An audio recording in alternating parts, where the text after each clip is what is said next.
What's up, everybody? Welcome back to another episode of the EW Podcast. We are back. Fred, what's up? What's good, man? How you All doing? right, I'm Welcome doing back. good. Producer Steven. Good to be back. All right, let's get into it, guys. Today we've got a great episode. We're going to be talking about the U.S. Open, all of the tennis players that are wearing incredible watches, all Nice the pieces. fans that were there, what kind of watches they were wearing, and also we're going to talk about the brand new watch line that Breitling just released. I believe at the Chronomap 42s. Yep, it's a licensed collaboration for each of the teams. They ran 104 pieces, limited. So every single team has their own edition. Yeah, Okay, very cool. let's jump in. All right, let's talk about it. You rockin' with Seth, so you rockin' with the best. Over 25 years, we've been better than the rest. Fred, he know these watches like the back of his hand. If you wanna learn watches, guaranteed this the man. I'm just saying. EW Podcast. How's business? What's going on with the market? What have you been selling? What have you been not selling? How are prices? I'm gonna have Steven go ahead and start off with his weekly experience in the watch industry, selling, trading, buying timepieces. How you looking, Steve? Okay. What I usually expect is not happening. Things, oddly, in early September have been moving very quickly, but not high. Okay, so for example, I'm moving lots of Explorer 2, specifically the Polar. The Black Explorer 2, which is traditionally a dog, is still a dog. The one I sell a ton of is the Explorer 1, both the solid end link and the hollow end link. A watch I cannot sell to save my life is the basic Rolex Submariner, like the no date, 14060. Really? Dead. Huh. How is that for you? Talking about 14060. So the 14060, it has a little spark going on, and everyone's kind of, what are we gonna say? I was just saying, didn't you sell one yesterday? I just sold one about a day ago, and it was specifically the M, right? Okay. But that's okay. Yeah. Is there? You got more to share in terms of how you're? We'll go on. I don't have the M. So Yeah. explain to everybody what is the M. So you have the 14060, Right. and then you have the M. Well, there's so many different specifications or small details about Variations. the variations versus the 14060 and the M version of it. So the M version is the modern version. So you have a different dial. You don't have that T25 dial, it's a non-tritium dial. For me, in terms of like what I've been selling lately, a lot of Rolex, but the month of August was like dead. And like you said, the beginning of September, I don't know what happened. People have money now, or Something weird happened in September. Something's going on. But I'm finding a lot of trade-ins. People are starting to consolidate. They're finding what's more important in life. I have 30 watches. I'm only wearing 2. Okay, start trading. They're trading in their watches to get 1 or 2 nice pieces they're actually going to wear and enjoy. Fred, Yes. didn't one of your clients recently place a multi-order Yes. invoice Yes. for a corporate giveaway? What was it? A corporate. Well, I have many corporate accounts, so I sell to connoisseurs, collectors, and CEOs. So I did put a post on my LinkedIn. Check it out, Freddie B at Essential Watches. The holiday season is approaching, so for some companies that have big sales teams, they have their sales staff. For those individuals in their companies who are making things happen, they're bringing in good revenue.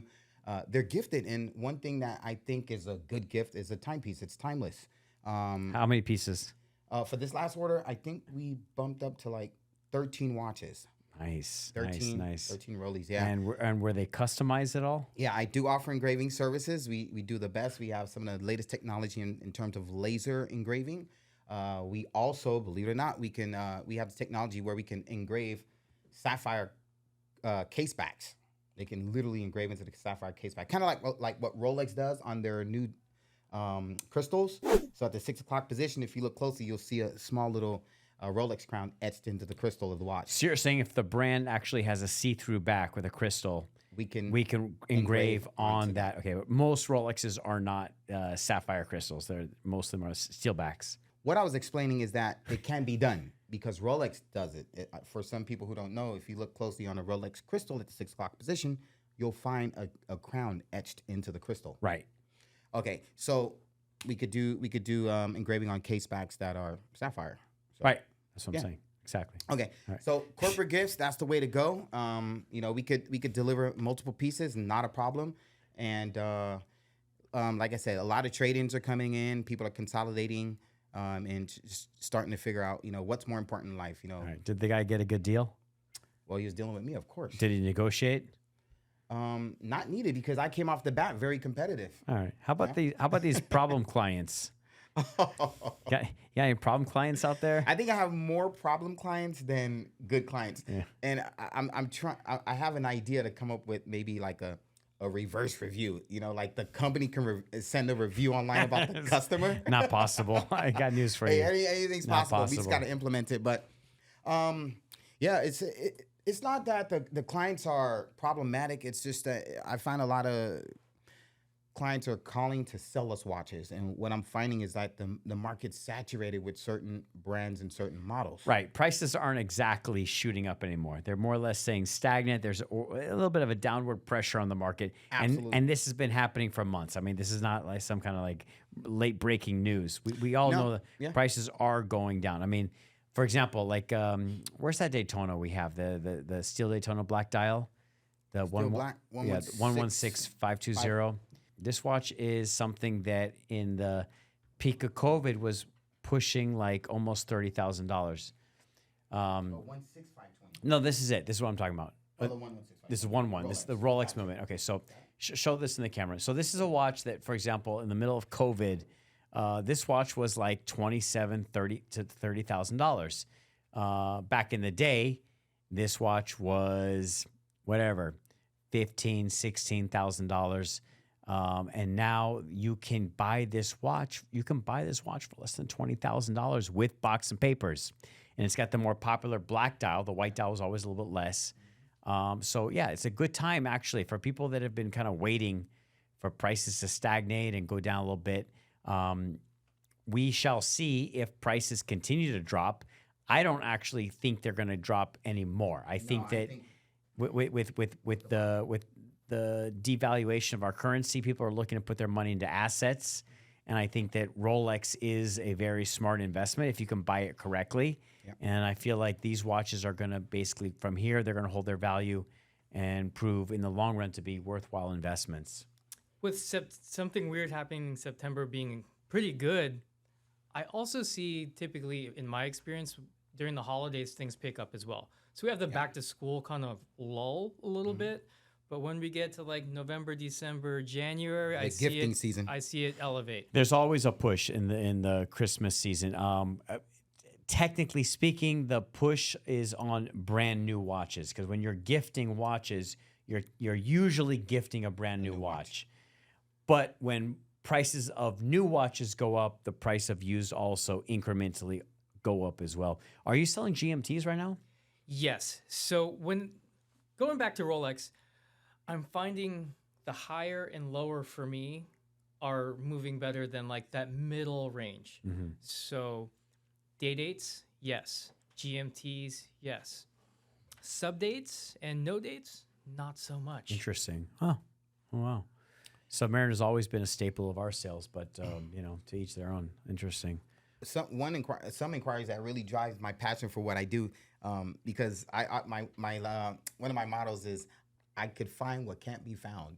We're getting a ton of inquiries for Patek Philippe, but the availability is not really there. And when it comes to some are you talking about sports models or regular like Calatrava? No, more like complications. Calatrava and complications. Oh, okay. Yeah, we're not getting too many of like the Nautilus's inquiries and stuff like that. So we're looking for like 5236, annual calendars, moon phases, something with very light complication. But are you getting a lot of Aquanaut inquiries? No, not really. Like, yeah. I was a month ago. I'm sorry, no. Aquanauts are floating around, yeah, and actually, they're being offered to us for sale. I feel like Aquanauts are more desirable than Nautilus right now, actually. Right. That's an interesting trend. Yeah. It used to be Nautilus way more popular than Aquanauts. Yeah. Interesting. All right, so good. So let's get into it. Let's talk about these tennis watches. First on deck, in 2024, we had the U.S. Open of tennis. Now, the cool thing about the U.S. Open of tennis is that the vibe's a little bit different. It's not like Wimbledon, okay? Wimbledon, They wear the all white. It's a little bit more formal. Being in Queens, New York, you can be a little bit louder. You can have a little bit like more vibrance to you. So there's a little bit of a relaxed atmosphere. For sure. And With a little pop of fashion. that part. Nice. And watches were on play as well. First, we're going to focus on some watches that were actually played on the court, because we all know that sometimes it's like, oh, I go win my trophy, I go slap on my watch. Right. For the awards ceremony, the first thing the guy does is he goes to his bag, pulls out his Daytona, puts it on, and then he's there. But he doesn't actually wear it while he's competing. That's right. Let's kick off with some that were actually rocking them right when they're swinging it. First up, we have Tommy Paul, number 14 in the world, an American tennis player. He ultimately fell to the champion in the round of 16, but he's rocking the independent brand Debatoon. We discussed Tommy Paul in the last episode, didn't we? Yes, we did. Yeah. We were trying to figure out if the watch he was wearing was part of his, well, I thought it was part of his personal collection, but it was actually a piece that was gifted to him by the brand. Right. He was sponsored by the Yeah, brand. he's Yeah, we were sponsored by trying to the figure out if he bought the watch or he was Yeah. actually sponsored. We found out later he actually is sponsored Yep. by Debatoon. Amazing. So he's serving it up with a D28 Starry Seas. So yes, he is sponsored. And I believe just the year before he was wearing the Starry Skies version. But when we're checking out this piece right here, absolutely beautiful and perfect for tennis. American Jessica Pegula, number 6, made it to the finals with a D28 Purple Rain and a 38.7 millimeters. That's the purple version. Okay, I believe that there's a special treatment that they have to make them like blue and purple. Well, yeah, it's pretty much a process that they do at Debatoon manufacture in terms of like coming out, you know, finalizing the color of the case of the watch. So pretty much they heat the titanium to certain degrees to capture different hues of different colors, from like orange all the way to, I mean, Right. I'm sure There's a yellow, there's a blue, and there's a purple. I think those are the there's three blue, colors. there's there. purple as well. I mean, if you heat it long enough, it'll probably just turn black. But Right. yeah, they're producing some really vibrant colors, really eye catching. I think it's really cool. So Debatoon is sponsoring Tommy Paul, Pegula. Who else? Emma Navarro, number 13, also an American, and she wears the semi like extra small. It's a little bit smaller than Tommy Paul's, but still kicking in $90,000 watch. Wow, this is amazing. 3 different American players are all wearing Debatoon right now. Interesting. It's not just that, like independent brands have been on the rise. It, you know, everybody's always talking about their Rolex and they're always talking about the AP, but I was pleasantly surprised to see these hot horology pieces up in there. Oh yeah, like you said, hot horology, true horology, right? In terms of the complications they produce, the materials they use for the watches, especially for like the sport of tennis. I can imagine being a tennis player, you want something that's very comfortable to wear. Lightweight, we're not even talking about a weight factor because they're super light. But you know, the titanium materials, and then also components inside the watch. For example, like think about it. A tennis player goes to whack that ball with the racket. There's some shock. There's something being absorbed somewhere. So obviously it absorbs into the watch. So for Debatoon, they have proprietary components like the parachute anti-shock system in their watch. So for impact, it really doesn't affect the timekeeping of the watch, which I think is really cool. Grade 5 right. titanium, light. And also, I think the position of the crown. So normally, like on watches, when you're looking at it, You have it at the 12 o'clock. right? Yeah, so on it's not- these watches, it's at 12 o'clock. Yeah. So it's not digging into your Yeah, wrist that- either way. Yeah. Yeah, that crown's not digging into the skin. Also, in terms of lightweightness for their watches, you have a lot of apertures, so a lot of cutouts, like in the lugs. And on the DB28 specifically, I've noticed that it has lugs that actually swivel. Yeah. So there's some movement. That's exactly what I was thinking. It's the way the lugs are and the way they grasp onto the wrist. Right. It just sort of wraps around. Sort of the way a Richard Mille sort of bends and wraps onto your wrist. Yeah, it's like Those a Debatoons shock. they're very, very comfortable watches to wear. Yep, they probably So it makes sense. I just thought hopefully they're doing well with their sponsorships and Yeah. people are, well, they're already sold out. No matter where you go, you can't even get a Debatoon. Yeah. But it What's can't. the delivery on those like 2026 or something like I that? think he said, yeah, 2 years. Wow.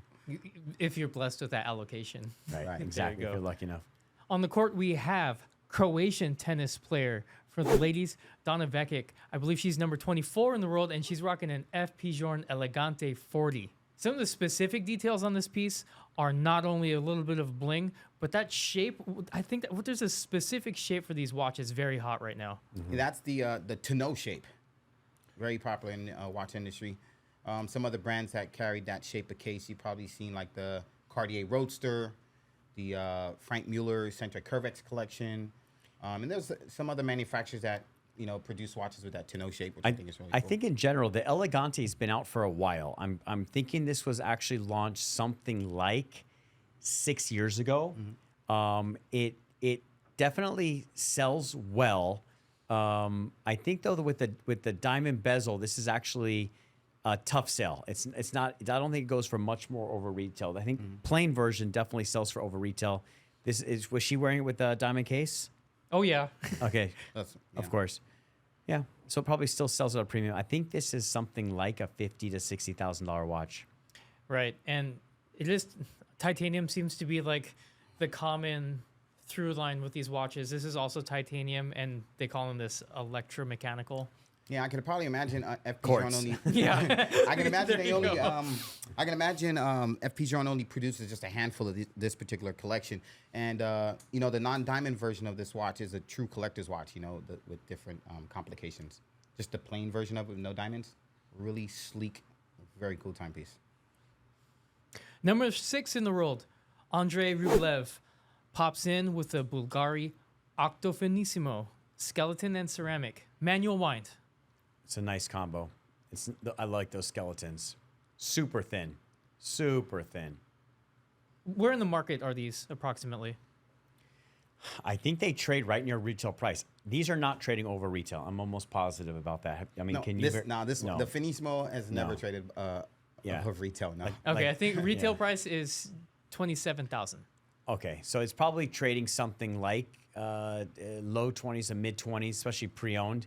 Not easy to get. There's not going to be a ton of these on the market. The last one I sold was just the chronograph version of this watch, and I think the guy that bought it from us, he got something like 25% off for brand new. Okay. For the thin Finissimo chronograph.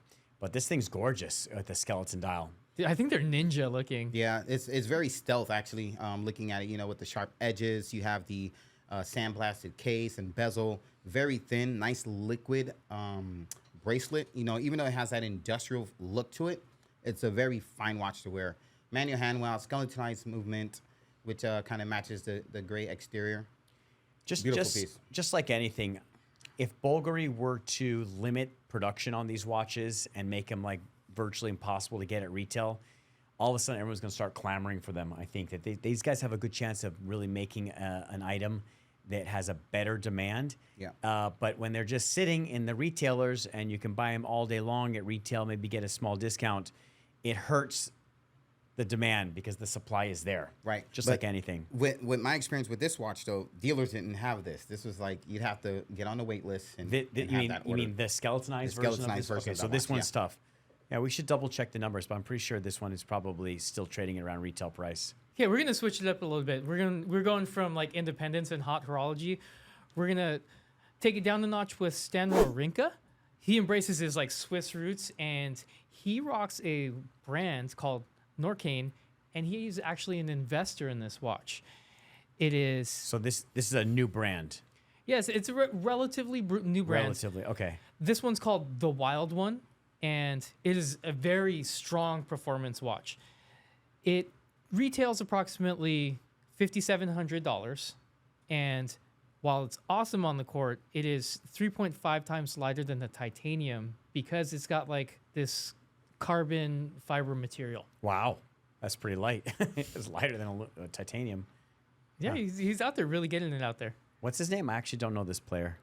Stan Wawrinka. Stan Wawrinka. Stan Okay. Wawrinka, yeah. The Wild One came to my collection when Mark Wahlberg was spotted wearing this watch in the Tiffany green. So I guess anything Tiffany green that Mark Wahlberg wears is going to kind of spike in value. But overall, cool watch. I like the skeletonization of it and the materials. It's looks tough and sporty. How big is that? I'm going to take a wild guess at 42. That'd be a sweet spot for Yeah. many wearers. Yeah, I think it's around 41, 42. I Okay. also know that they make other.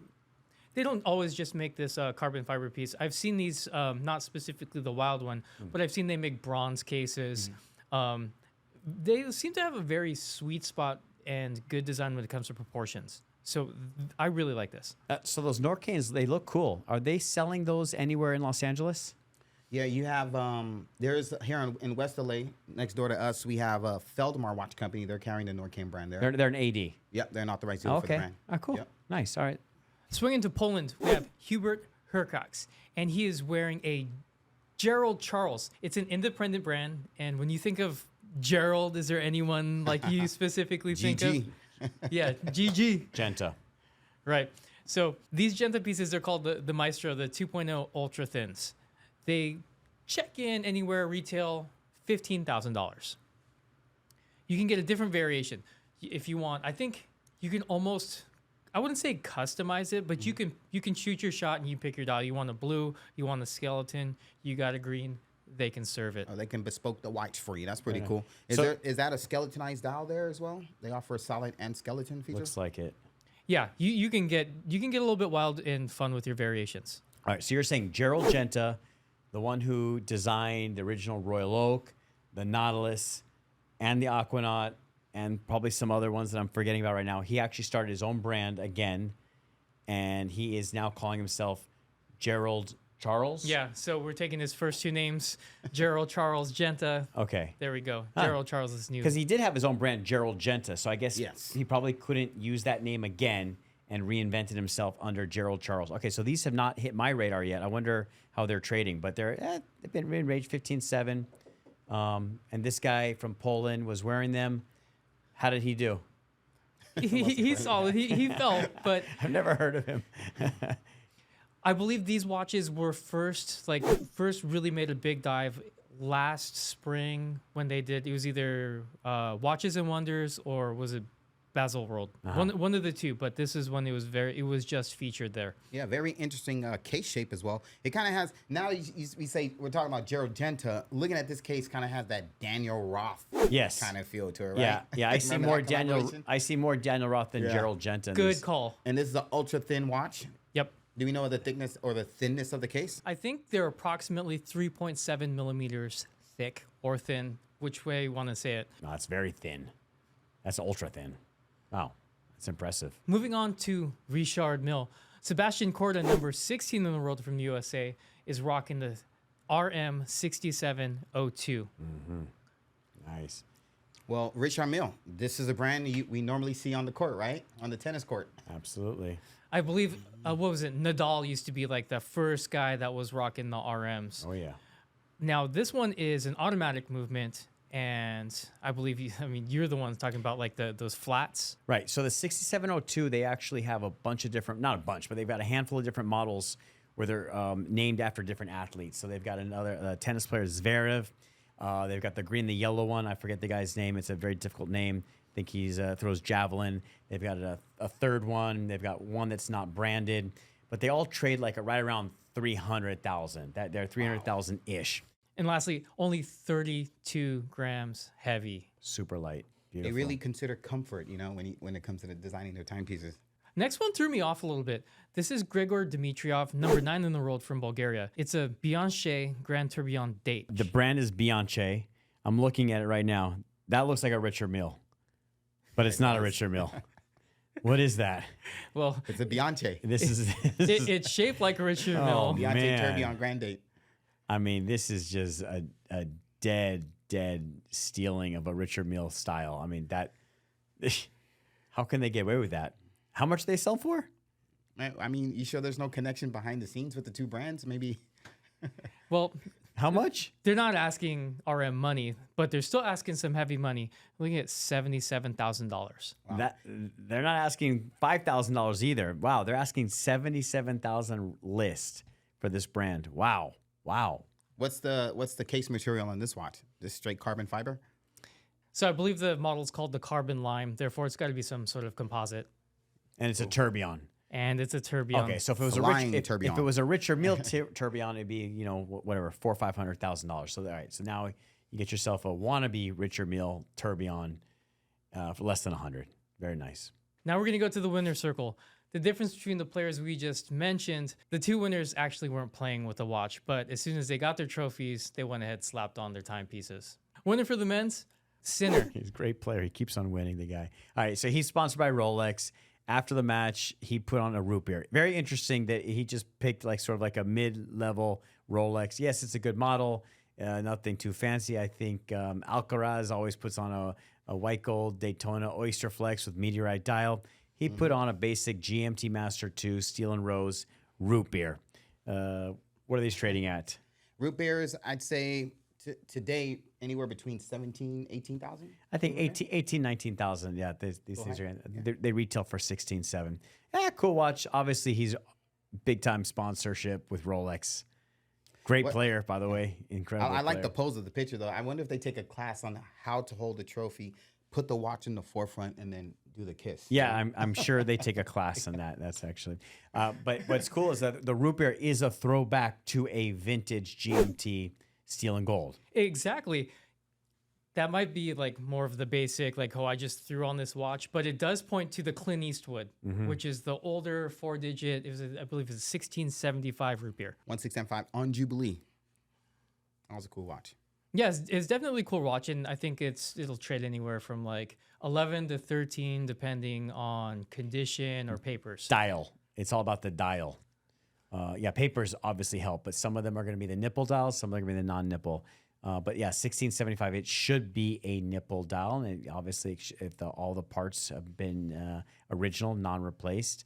And there's two different variations on the bezel. I've seen it with the all gold bezel, and I've seen the two-tone bezel with the maroon and the gold. The day-night bezel. Yeah. Nice. I went to USC. This was always a popular watch at USC because it has the Trojan colors. It makes sense. Yeah, a lot of guys from SC always like to wear this watch. So for all you Trojans out there, give us a call for the new root beer. The women's champion is Arina Sabalenka. She was spotting a 18K pink gold Royal Oak. Was she wearing that while she was playing? No, she's Hell no. No. Yeah, we would have definitely noticed that one while she was playing. Yeah, incredible match. That's a fantastic watch from one, 37 millimeter. I think, yeah, the retail price is less than what it sells for on the open market. So these are trading like something like 130, 150, and it's got that rainbow bezel. The 37 millimeter Royal Oak, that's like the sweet spot size for that collection right now. I mean, we're selling that watch to men and women. Everyone's wearing that size, the 37 millimeter. Right, but Good job, AP. Obviously, more women than men will wear a 37, but it could be worn either way. Some men are wearing it. I mean, Yeah. You have a normal date just at 36. This watch is a little bit more, has a little bit more heft to it, more sharp edges. Yeah. So I think it compensates. Yeah, 37 is a good hot number. watch, and actually much easier to find with the silver dial. The black just came out, so you're actually not find these black ones out there too often. Nice watch. In regards to rose or steel? Rose. And rose, okay, gotcha. Yeah, no, this specific watch, rose gold. Moving to the stands, we're going to talk about the king and queen.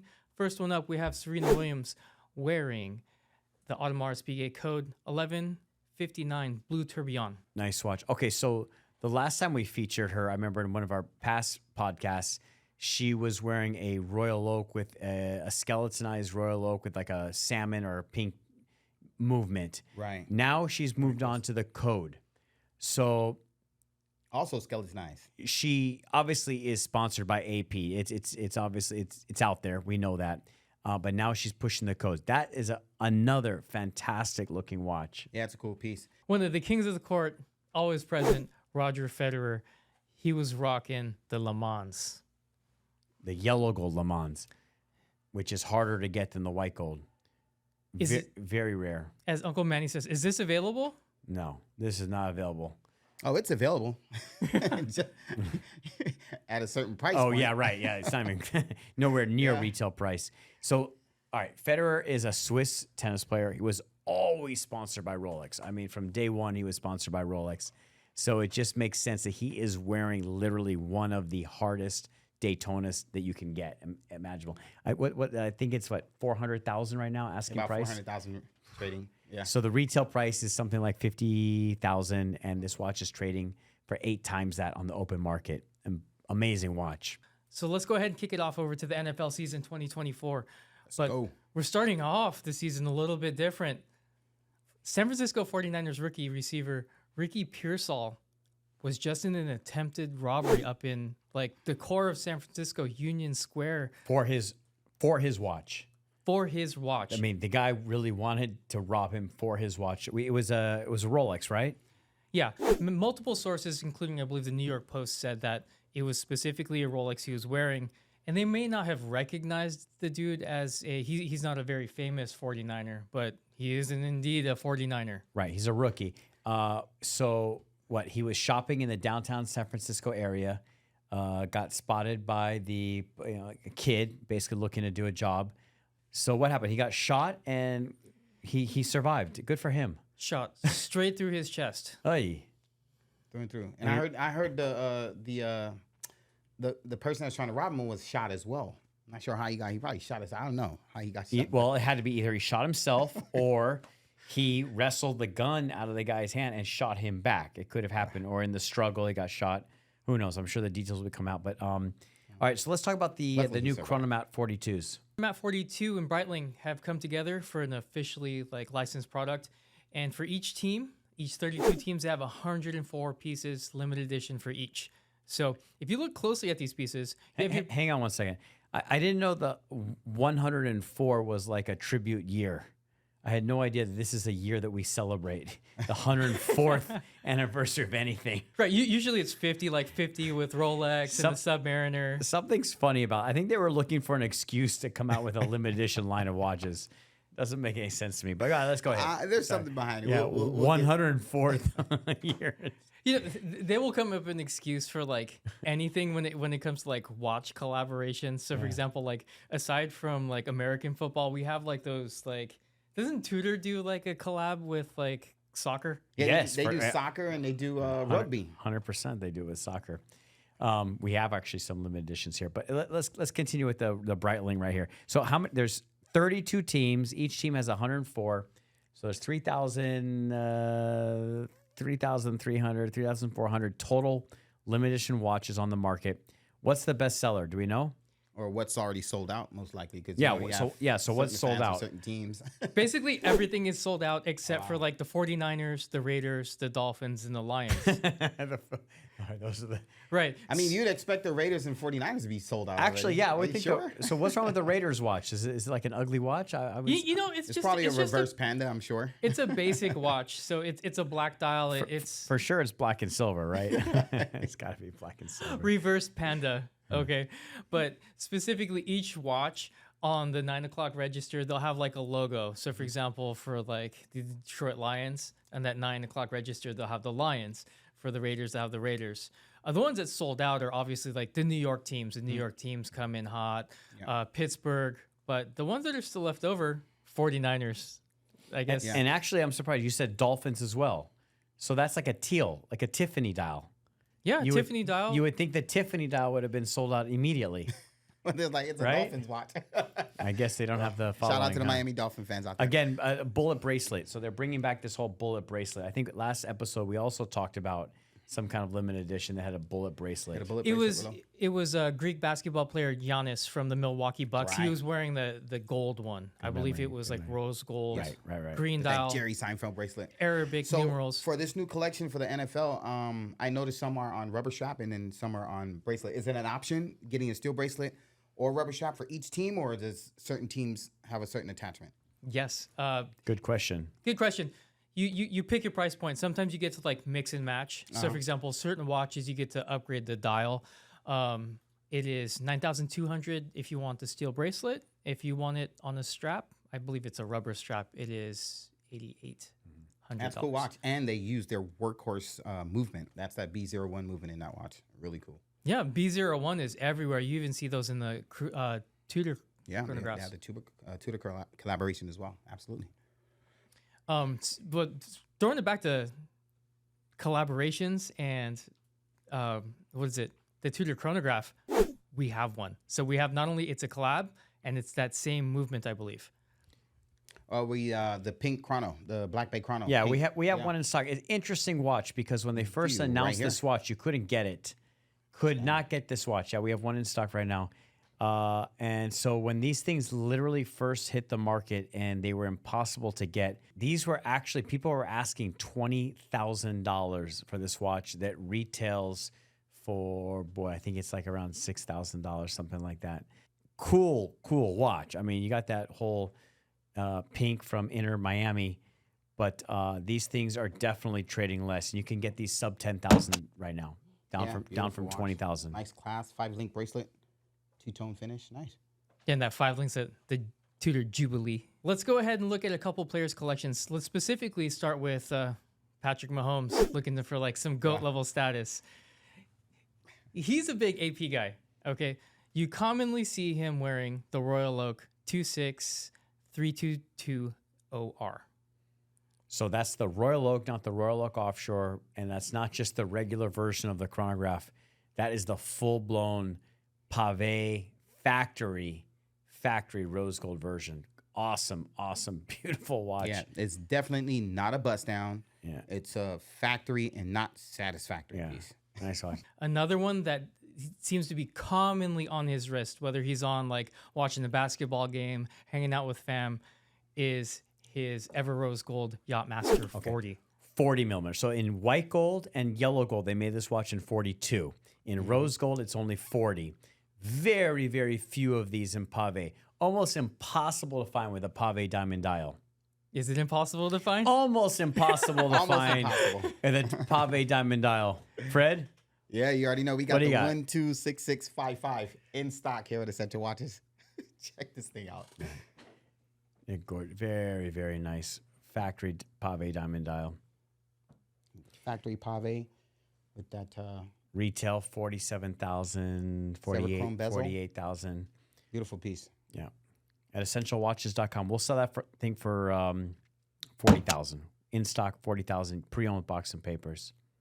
Elegant sport watch here. Yeah. Got the Oyster Flex, nice Rolex folding buckle. With a plain dial, this watch is something like 28 to 30,000. So you're paying about 10,000 for that dial. But these are not out there. This is pretty rare. We're lucky to have this watch in stock, actually. So the non-diamond version of this is a larger watch? No, A larger case no. diameter? In yellow and white gold, it's bigger. In non-diamond and rose is the same exact size, 40 millimeter. Yeah. Next up is Wingman, Taylor Swift's dude, Travis Kelce. I believe there's a video with you and producer Michael that feature the Breitling Bentley Flying Bee. Possibly from back in the day, yeah. Wow. Maybe Flying Bee. Might have one with an all rose gold Pave diamond case. Yeah, tough sell. These are tough sellers. Yeah, I remember that watch.